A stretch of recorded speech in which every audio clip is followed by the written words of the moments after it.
Welcome back to EVE Online. Now, this type of video is something I wanted to make for a long time because it is the kind of video I wish I would have seen when I started this game. Because a big problem for me was, well, to understand what kind of game it actually is. Because if you see some footage, sometimes it's not all that clear. What type of game is it actually? Is it a space sim? Is it a kind of tactical space game? A lot of people say it's spreadsheets in space. What are you actually doing here, right? And I think a lot of guides and reviews sort of glance over that point a little bit sometimes. So I just want to answer this one simple question: what type of game is it? I will not go too deep into the game mechanics in this video. I just will show you some overall concepts. What is it you do here, really, right? So I guess let's just jump into it. We are here in space, orbiting our central star. This ship is a frigate type ship. So that's one thing you gotta understand. You're not really flying fighter type starships in this game. These are all, you would say, capital ship size ships. The frigate being one of the smallest here. You can see up there we have, where's my cursor? Alright, here we have some sort of bridge, you could say, and I think the law says this type of ship has about a dozen crew members, right? So you can imagine multiple decks, and it's one of the first things you should understand, right? These are all big ships you fly here, this being one of the smallest, and you do not control them directly. It's more like you're the captain of the ship, right? I don't pilot this directly. I couldn't use a controller or joystick to control this. So it basically works in a sense like in Star Trek, where Captain Picard gives his pilot vector data where he wants the ship to go. For example, I can just double click in space here, and the pilot will attempt to follow that course. So we can blend in this tactical grid and can see that a little better. Here we see the vector we are following right now, and I can change that here, fly in another direction. Here's our speed. We have some modules on the ship we can use, for example, micro warp, basically an afterburner, which is really powerful in this type of ship. You see our speed going up to 3000 meters a second. We don't really, I think, notice the speed here because we are orbiting a star and there are no other objects around here. So let's change that and maybe fly somewhere. I can zoom out all the way here, and at the moment there's nobody around the star, just we. And the way you would go about that, for example, is we can open the solar system map here. This is where we are, just around the star, and then you see planets and asteroid belts and stations. Some of these planets probably have some moons as well. And there are multiple ways of doing things in this game. That's sometimes also why it seems complicated. So there would be multiple ways for me to get to another point. I'm just using the map right here, and let's say we go to this station. Warp within 0 meters, and there we go. Warp drive active. Our pilot will follow that command.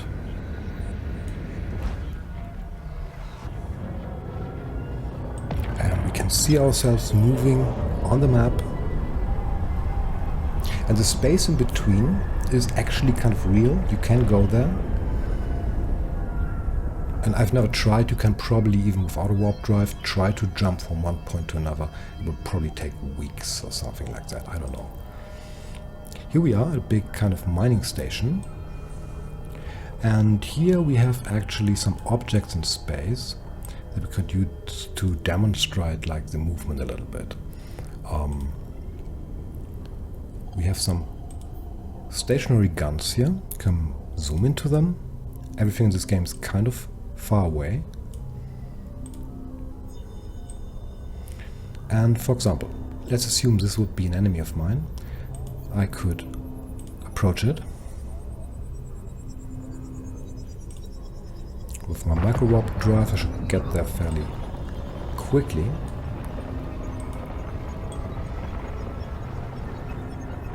And then I can make some more complex maneuvers. For example, I could say, I want to orbit this, like in 5,000 meters. You can see here, this is the orbit we have chosen, and the pilot tries to do this. This is another player, for example. Oh, he's gone already. And this would be, for example, in combat, some type of maneuver you might want to do with certain ships.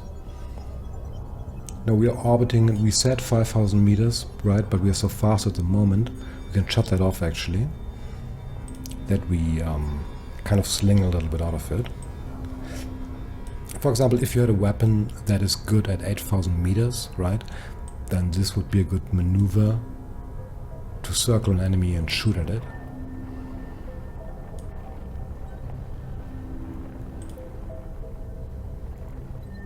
And this is kind of how you do things in this game, right? At the moment I'm like hands off, my ship is just doing its thing, what I told it to do. Now I could say I start firing at it with my guns or something like that.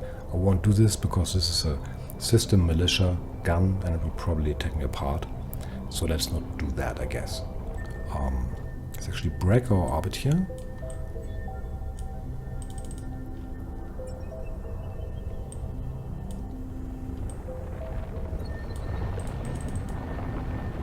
So normally you basically, you click on things, especially what you see here in your overview, and you can just go to it, right? Or orbit it, or warp to it, and that's what you mostly do. You do not control directly your spaceship. I think it's a big thing really to conceptualize. I mean, there's a thing we call manual piloting. It is what I'm doing right now, and some people are really good at it, and there are little things you can do with the orbiting and slingshotting enemies, and in PvP that's all very interesting. But what a lot of people do is just click on things and move to them, and you don't really need to see your ship for that. You could play the game like this. However, I do like manual piloting and seeing my ship, so I will switch between those modes however it is appropriate for what I'm doing right now, right? Now, let us actually take a look. I have like a home base in this system. Swap to that. Warp drive active.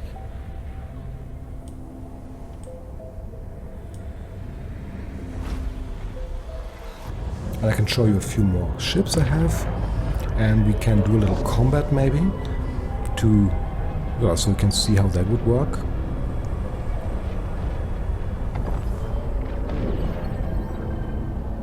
These stations here are really big, and in general we have like 26 people in this star system, but the star systems are so big I could jump around here all day without meeting anyone, basically. Let's see, there's one guy, you can zoom to him, where is he? On the other side of the station, in the destroyer, and he's walked away. Docking permission requested. Docking request accepted.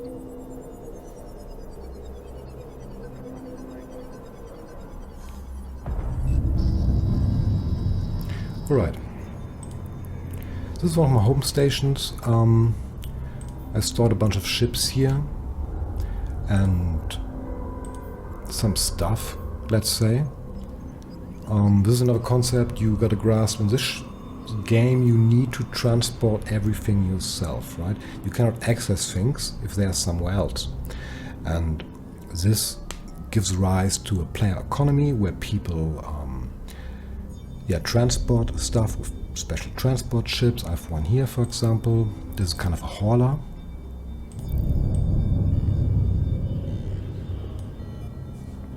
And you can do business with that. There's some people only doing business and industry in this game. They kind of never fight. This is in general thing. You can do so many things in this game. It is ridiculous. Let's take out a little, some bigger ships. This is a heavy attack cruiser. You could imagine, like, I don't know, 100, 200 people on board, sort of.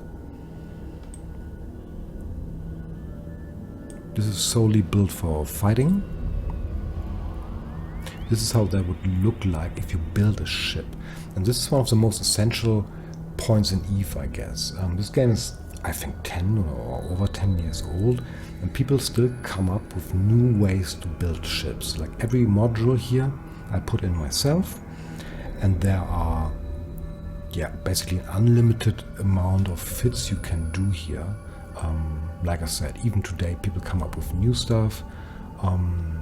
One of the most essential points of EVE, you kind of build your own ship, and your fit will be a little different from another pilot, which in the end is, I think, very satisfactory if you manage to do a certain mission or beat a certain enemy and you kind of know you did that, right? Because you built this ship.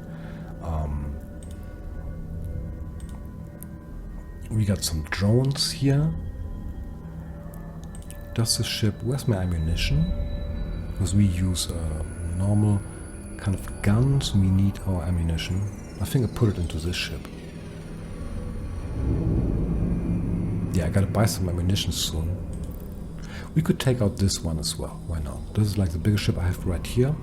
I have other stations with bigger ships even, but... yeah, why not do this one?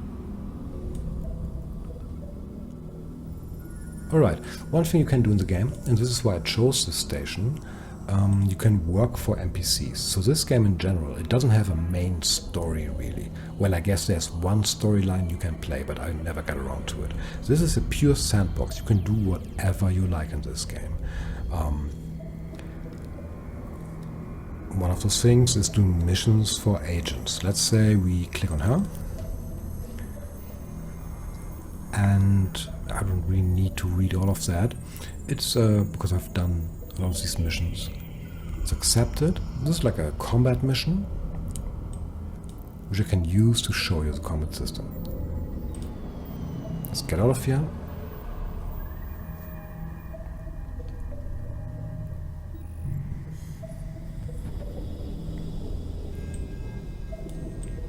Now this ship, right away you will notice, if I, for example, try to move it, this is a much heavier ship than I had before. It is very slow. And in general in EVE, bigger is not automatically better, right? So these little frigates, you can even afford as a new player. Now they are still useful.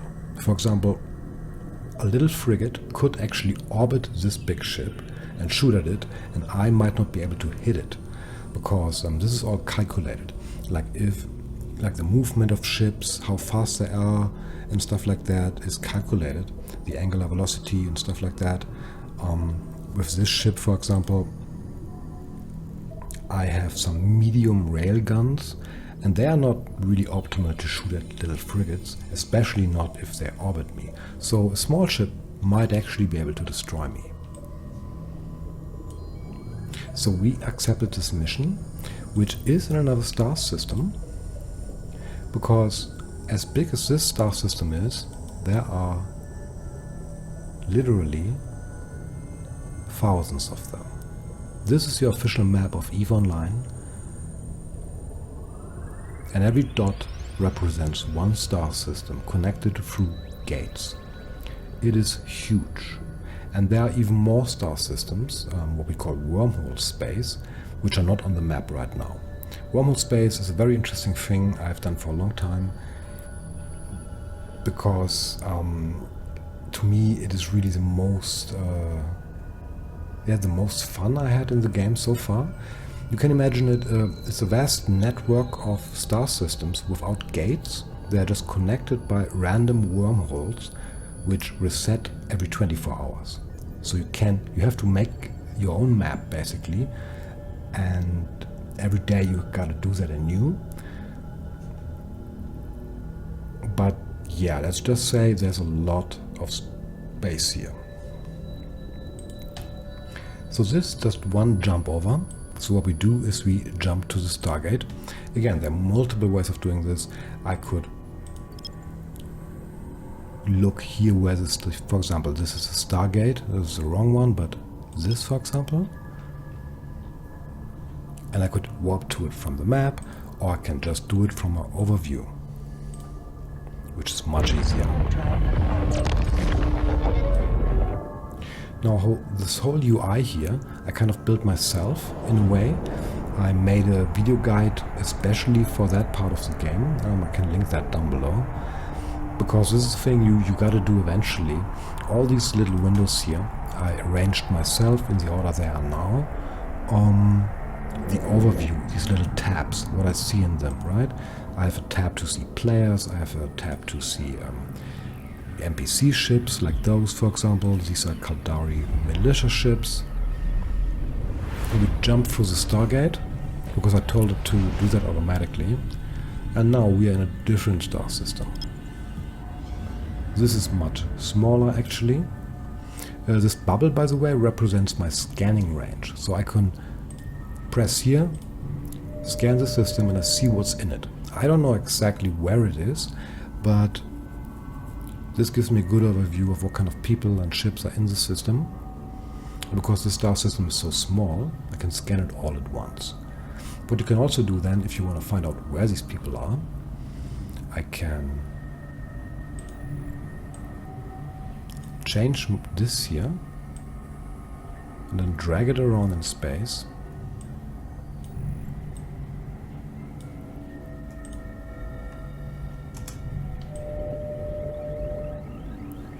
And it's a little bit like sonar underwater. And this is a civilized star system right now, so I can see there are 12 people in space and who they are. So I could try to figure out what ship might be them and where are they. But there are other kind of systems where I don't even see who's in the system. So it's all basically in the dark, and you gotta rely on the directional scanner to see what's up and where people are. And that's really interesting thing, I think, especially Wormhole Space later. But we are in high security space right now, so we are sort of protected, I would say.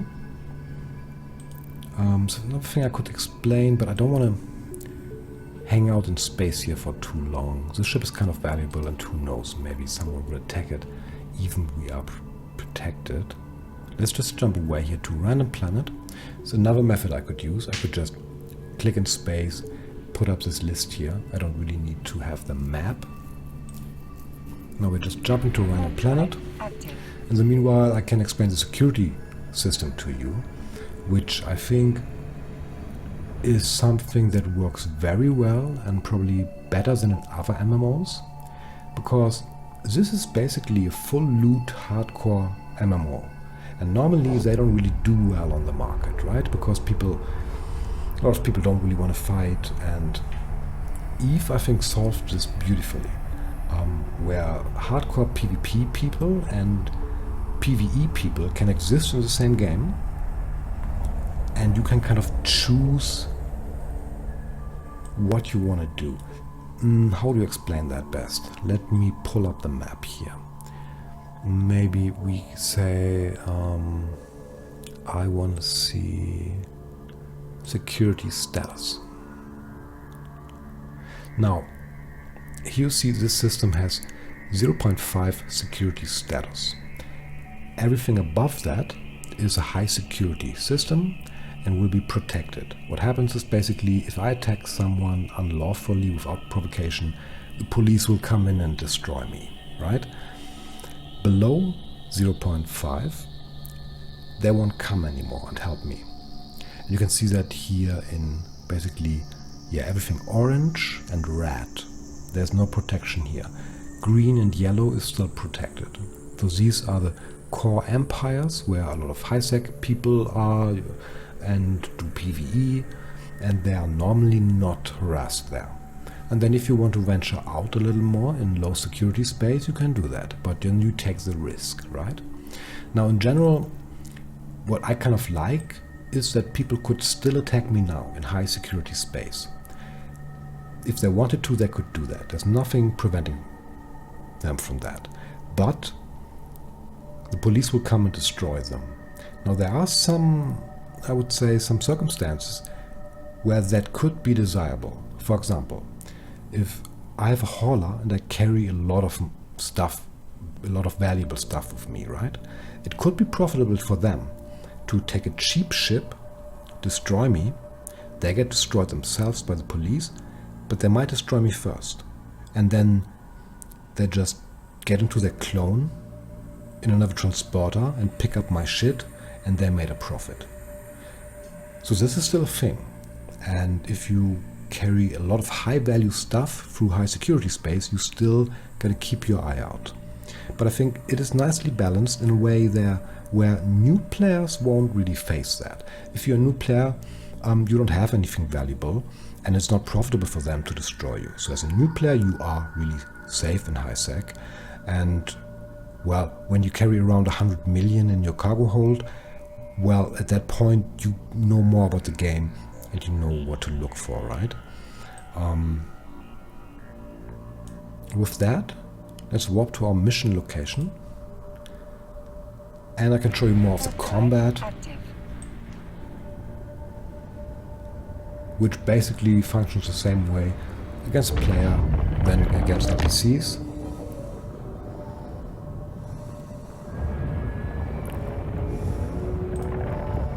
We'll go to another overview here where I can only see NPCs. And I didn't really read the mission description. It's random what kind of mission I get, but I assume it's some kind of combat mission. I hope it's not too long.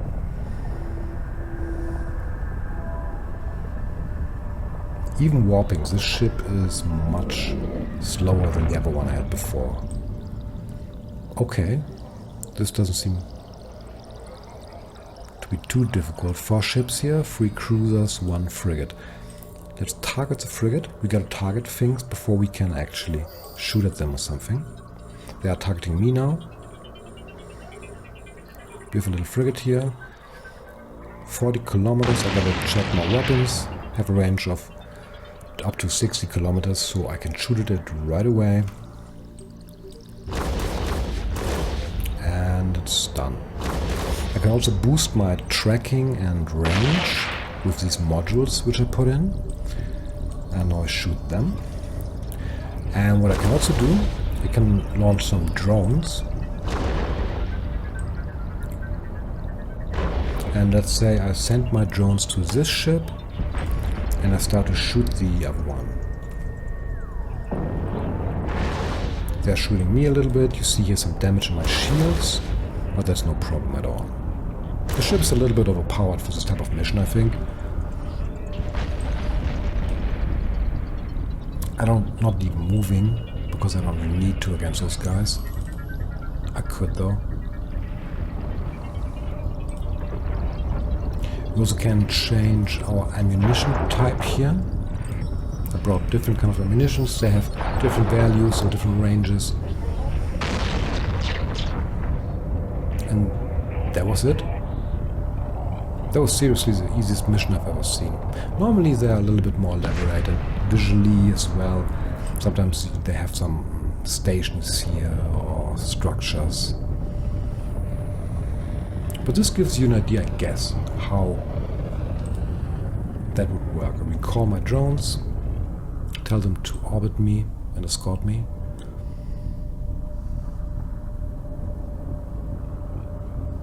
Well, I admit this was a little lame, but I think you got the gist of it. This is kind of how you fight. Against players it would be the same thing.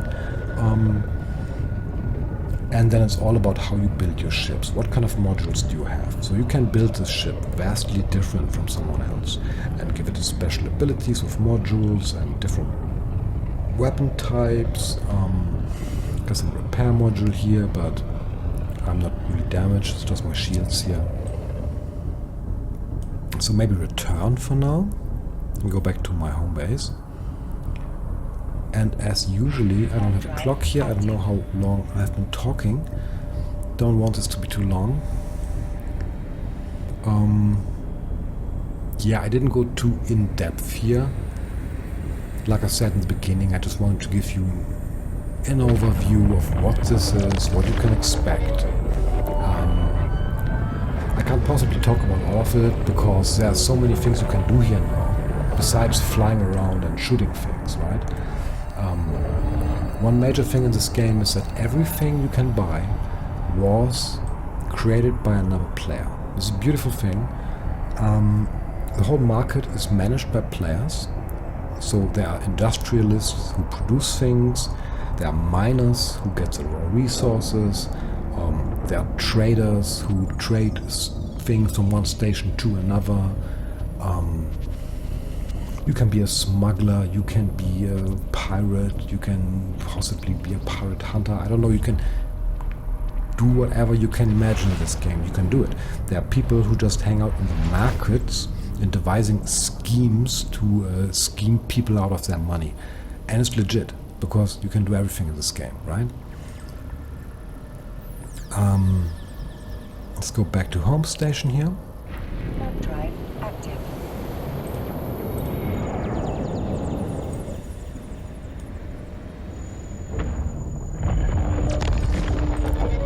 In terms of equipment and ships, this game is vast.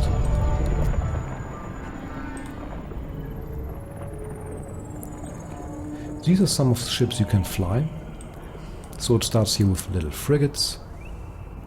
I really like this faction. This is where I started to train my skills.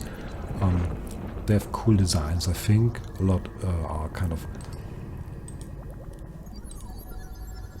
yeah, like this, like asymmetrical. Do like that. You can customize them a little, like not too deep, sadly. It's not like Warframe or something, but you can buy skins.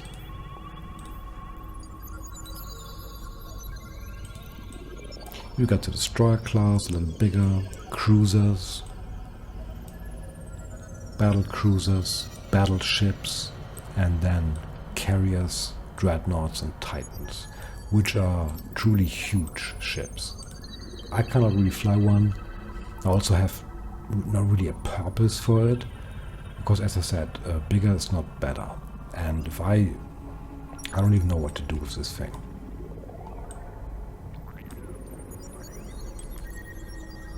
This is like for huge corporations, for example, in big wars, you would have this type of thing.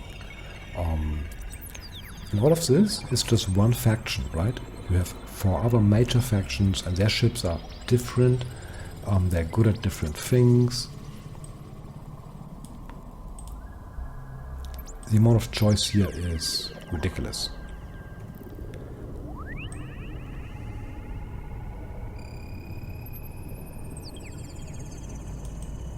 Docking permission requested. Yeah, and the player-run economy, I Docking think, request accepted. is one of the really interesting things in the game, even if you're not just a trader yourself, but it makes the game truly alive. Like you have industrial corporations who produce things and then they gotta transport it, right? And they gotta transport it through space. So some pirate could try to intercept that. A lot of emerging gameplay from that. In the outer fringes, where there's no security status, huge corporations fight about nullsec, and these are the kind of battles you read about in magazines and in the news sometimes, right? When you have a battle where they say millions of dollars were destroyed, kind of, this is when thousands of ships engage. Like personally, I don't like to be a member of these huge corporations, because, well, you will start out as a pilot in those corporations and you will just do what you were told, right? Because these guys on the top of those corporations basically play a different game, right? They play Stellaris almost. They just sit there and control their little empire, right? They don't even need to fly themselves. And this is also a fascinating thing in the game, I think, because again, these alliances sometimes have multiple thousands of members. and they have people who are specialized in diplomacy alone. All they do is doing diplomacy and stuff like that, right? Some people in this game really take it extremely serious, especially on these high levels. I like to fly like in mid-sized corporations. That's my guys. We are kind of Wormhole PvP corporation, about like 20-30 people, and that is good size for me. You can do a lot of things with a group like that, but you still know everybody, and it's not like a job, right? So I enjoy that. Yeah, probably forgot a bunch of things, but again, this is supposed to be just an overview. Get an idea what this game is, right? And with that, I will sign out for today.